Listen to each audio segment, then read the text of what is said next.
Most Logic Pro updates are fine, but Logic 12 actually quietly added 3 tools that make finishing songs way easier. Let me show you these 3 I actually use, starting with this.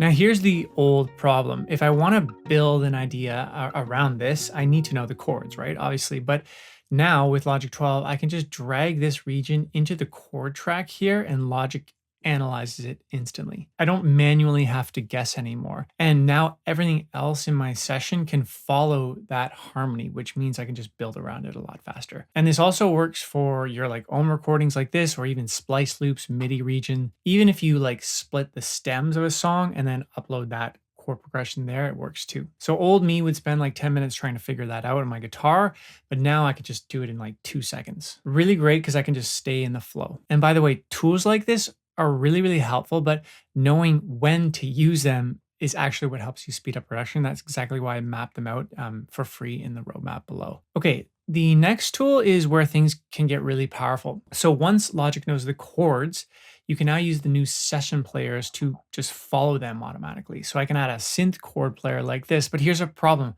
A lot of producers, especially beginners, struggle with synth design, right? Like I had a student, his name was Ed, and he would ask, how do I design synth sounds? And he would open up a synth and see all the envelopes, LFOs, attack, sustain, release. It's honestly, it is overwhelming. But with Logic 12, these new synths, you get chord following behavior, built-in modulation, and full MIDI control if you want to tweak it. Like even if you don't understand synths, you can actually just play with these dials to get something sounding good really fast. So instead of trying to open up a ES1 synth and build something from scratch, the synth immediately follows along with my chords from the chord trigger, and now I can play with them until I have something interesting. I think the best way to start editing one of these synthesizers is just right off the bat choose whether you want simple pad, modulated, or rhythmic. But these are going to sound differently from the get-go. I know with this guitar vibe, it's more not a modulated pad, but a simple pad that will just kind of act as a layer of sonic foundation, if you will, underneath. So just out of the box, we get this.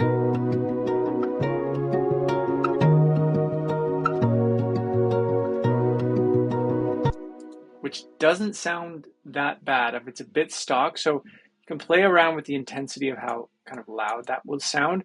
Also the octaves of hands if you want it a bit lower. And maybe just do one voicing.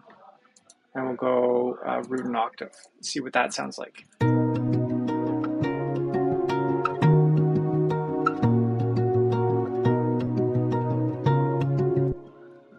Starting to feel a little bit better, right?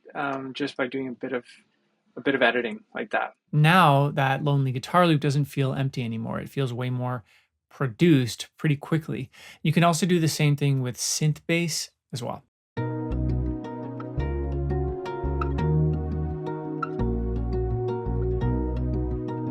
So these are all shortcuts, right? They're starting points.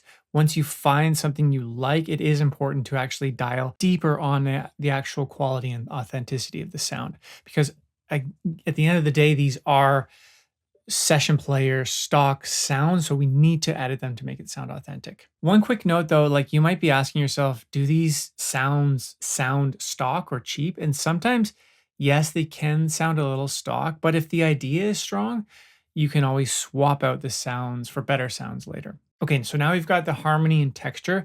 Let's add a top line melody here. And this is where a lot of people freeze. Like they ask, what notes can I use in my melody? Or am I even in the key? And in Logic 12, you can actually enable this thing called snap to scale in the piano roll here. Now, even when I click the wrong note, Logic actually correctly pushes you to the right note in the key automatically. Okay, so with snap to scale, I personally like it if you're recording a melody on your own, your keyboard, and you're drawing something in. You can go and let's say you want to edit that melody a bit. So let's say we had this little melody, but we want to make it a bit. We want to vary it a bit, and friction is a little bit. Sorry, music theory is there. If there's friction there, you could just turn snap to scale on. And if you're like, oh, I want another note, then this one here, you can just click and drag up, and it will go to you're in the key. It will skip any note that's not in the key. So you could go up to, so that's kind of cool, or go down. I personally like to do it like that. You can completely start from scratch and go and add like a MIDI region and go in there and edit something and just click in, and you're only going to click in to what's in the key. The problem there is that then you still need to figure out your rhythm of melody. So although that all sounds in the key, it's missing the melody rhythm. So you kind of need to come up with that yourself, and then maybe use Snap to Scale to figure out, to dial in the notes, or to find some variety. These tools completely remove that starting point friction, but tools alone don't finish songs. They won't teach you how to arrange. They won't teach you how to build momentum in a song. So if you actually want to see what it takes to turn something like this or an idea into a full song, you want to watch this video here, and I'll show you my exact Logic Pro workflow I use to finish songs.